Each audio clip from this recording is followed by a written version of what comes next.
Halo adik-adik, jumpa lagi bersama saya masih di sini di channel Kunci Jawaban. Pada video kali ini kita akan membahas buku Bu Petik jilid 4H dengan tema yang berjudul Daerah Tempat Tinggalku. Tapi sebelum kita mulai, saya ucapkan terima kasih kepada adik-adik yang sudah subscribe channel ini atas dukungannya.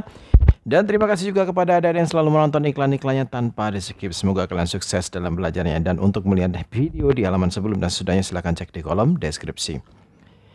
Dan untuk mempersingkat waktu adik-adik langsung saja dibuka buku Bu Petik 4H-nya yaitu di halaman 44. Di halaman 44 ini ada latihan bahasa Indonesia.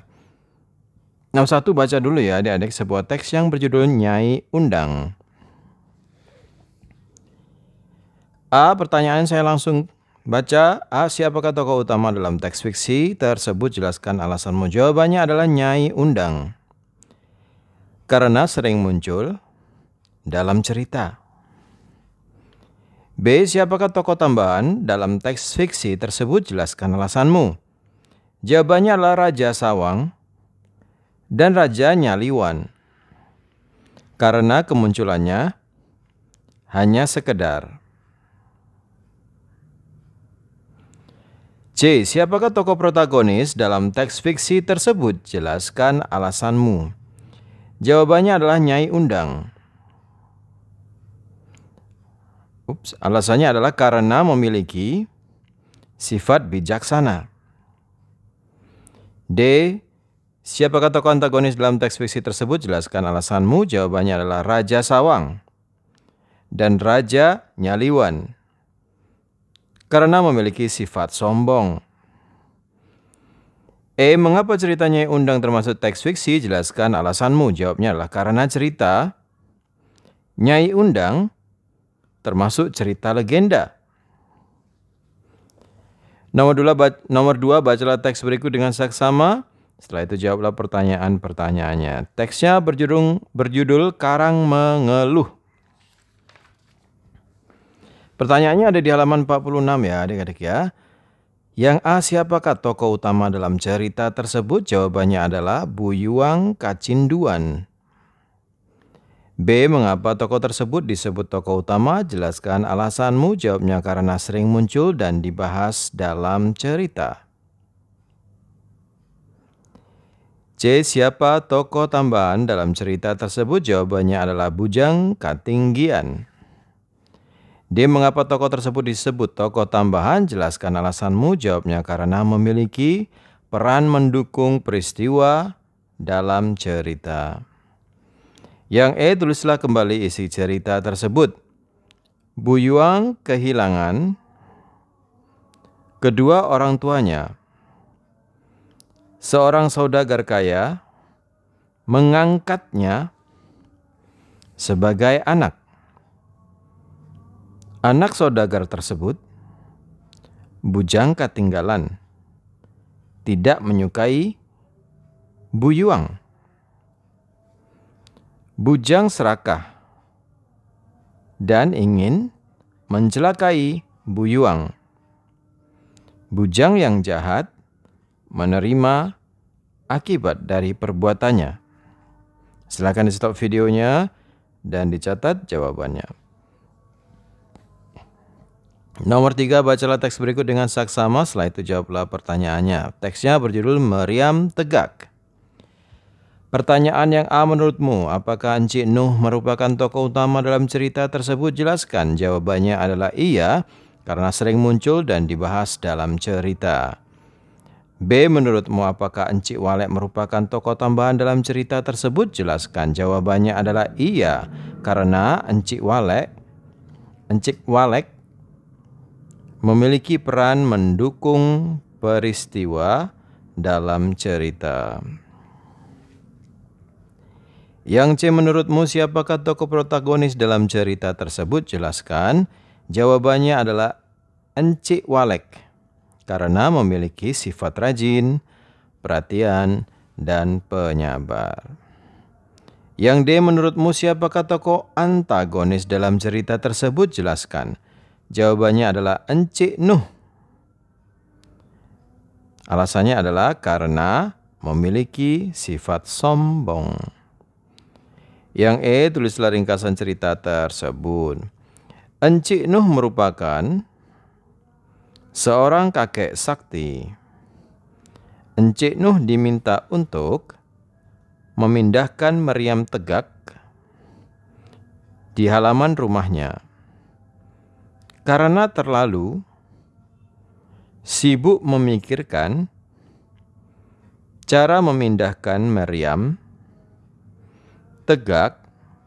Hubungan Encik Nuh dan tetangga sekitar menjadi renggang. Ia menjadi keras kepala karena kesombongannya. Ia sadar bahwa kesombongannya membuat ia gagal memindahkan meriam tegak. Silakan di stop videonya dan dicatat jawabannya. Kita lanjutkan ke muatan IPA adik-adik di halaman 49. Nomor 1, perhatikan gambar-gambar berikut. Gambar A, orang sedang naik sepeda. A, gaya yang bekerja pada saat anak tersebut menggerakkan sepeda adalah jawabnya gaya gesek. Ya, kalau dilihat dari bannya sama aspalnya gaya gesek ya adik-adik, tapi kalau pas mengayuh sebenarnya gaya otot ya. Yang B, apa yang akan terjadi jika anak tersebut mengerem sepedanya secara perlahan? Jawabannya adalah laju sepeda akan menjadi lambat. Di sini ada main apa itu, ada sepatu roda ya. A, gaya yang dimanfaatkan saat melakukan kegiatan seperti pada gambar adalah jawabnya gaya gesek. B, apa yang terjadi jika anak pada gambar bermain di jalan berbatu? Jawabannya adalah laju sepatu roda menjadi sulit.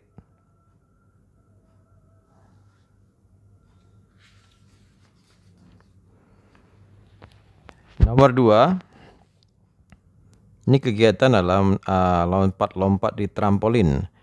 Gaya yang digunakan adalah gaya pegas, akibatnya adalah dapat melompat tinggi. Nomor 2, bermain busur panah. Gaya yang digunakan adalah gaya pegas, akibatnya anak panah melesat jauh. Ini mengayuh becak. Gaya yang digunakan adalah gaya otot, dan akibatnya becak melaju cepat. Nomor 4, sedang mengambil buku di rak buku.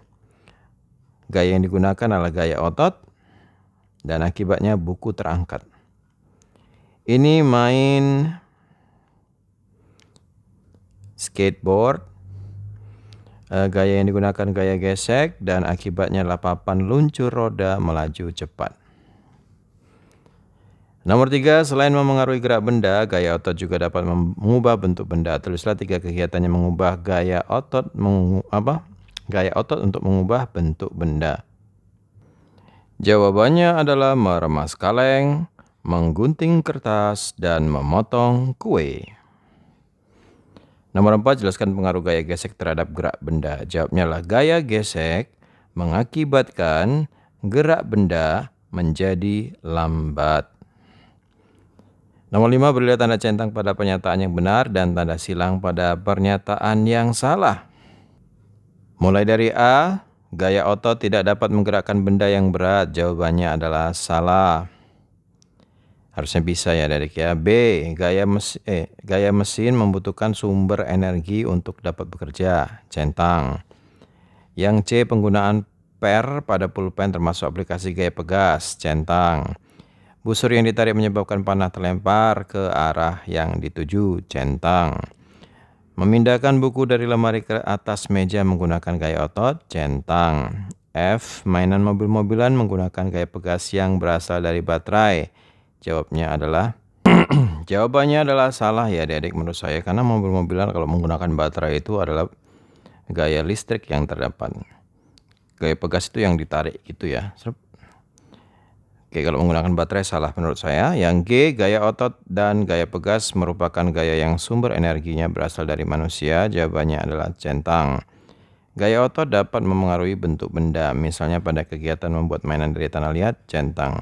Silakan di stop videonya dan dicatat jawabannya. Kita lanjutkan ke nomor 6. Tulislah 2 macam gaya yang berperan saat melakukan kegiatan seperti pada gambar di samping. Ini adalah gambar panjat pinang. Jawabannya adalah gaya otot dan gaya gesek ya adik-adik ya. Gaya geseknya di mana? Ya di badan dia dengan bambunya itu adik-adik. Nomor 7, perhatikan gambar berikut sedang bermain sepak bola. Berilah tanda centang pada pernyataan yang sesuai tentang gaya yang berperan dalam permainan sepak bola. Yang pertama, membuat benda dia menjadi bergerak, centang. Mengubah arah gerak benda, centang. Mengubah kecepatan benda gerak, centang. Menghentikan benda bergerak, juga dicentang. B. Mengapa rumput di lapangan sepak bola harus dipelihara dan dipangkas secara berkala? Apakah keberadaan rumput mempengaruhi gaya yang digunakan dalam permainan tersebut? Jelaskan pendapatmu. Jawabannya adalah mengapa rumput di lapangan sepak bola harus dipelihara? Jawabannya agar rumput tidak terlalu lebat. Kemudian apakah berada rumput mempengaruhi gaya? Jawabannya iya. Karena rumput yang lebat dapat memperlambat gerak benda. Nomor 8, perhatikan gambar berikut sedang menarik batu bata dengan katrol. Seseorang pekerja hendak memindahkan batu bata dari lantai 1 ke lantai 2 dengan menggunakan katrol. Apa saja gaya yang digunakan saat pekerja menarik katrol? Jawabnya adalah gaya otot dan gaya pegas. B. Apakah tenaga yang diperlukan oleh pekerja untuk memindahkan batu bata menggunakan katrol sama seperti tenaga untuk memindahkan batu bata dengan cara diangkut? Jelaskan jawabanmu. Jawabannya adalah tidak sama. Memindahkan batu bata dengan katrol diperlukan gaya lebih kecil. Sudah adik? Kalau sudah, kita lanjutkan ke nomor 9. Perhatikan gambar berikut, ini ada tanah liat. Dan akan dibuat seperti ini nanti. A. Apa gaya yang menyebabkan bentuk tanah liat berubah? Jawabannya adalah gaya otot. B. Jika tidak ada tanah liat yang terbuang, apakah pemberian gaya mempengaruhi massa tanah liat setelah dibentuk? Jelaskan, jawabannya adalah iya. Karena itu menyebabkan perubahan bentuk pada tanah liat. Silakan di stop videonya dan dicatat jawabannya. Kita lanjutkan ke nomor 10. Perhatikan kedua gambar berikut. Ada yang A, gambar sedang bermain panah, dan yang B adalah bermain jungkat-jungkit. Pertanyaan yang A, apa pengaruh gaya pegas pada kegiatan yang ditunjukkan pada gambar A? Jawabnya adalah anak panah dilepaskan akan semakin jauh jaraknya. B. Apa pengaruh gaya pegas pada kegiatan yang ditunjukkan oleh gambar B? Jawabannya adalah menyebabkan posisi anak naik dan turun. C. Berdasarkan kegiatan pada kedua gambar tersebut, apa yang dapat kamu simpulkan mengenai gaya pegas? Jawabnya, gaya pegas membuat benda terlempar jauh dan membuat perubahan posisi. Baiklah adik-adik, sampai di situ dulu perjumpaan kita pada video kali ini. Jangan lupa diulang-ulang lagi pelajarannya agar kalian semakin paham. Dan jangan lupa juga ikuti Instagram saya di Kurniawan813. Bagi yang sudah subscribe, terima kasih banyak atas dukungannya. Bagi yang belum, silahkan di subscribe jika video ini bermanfaat.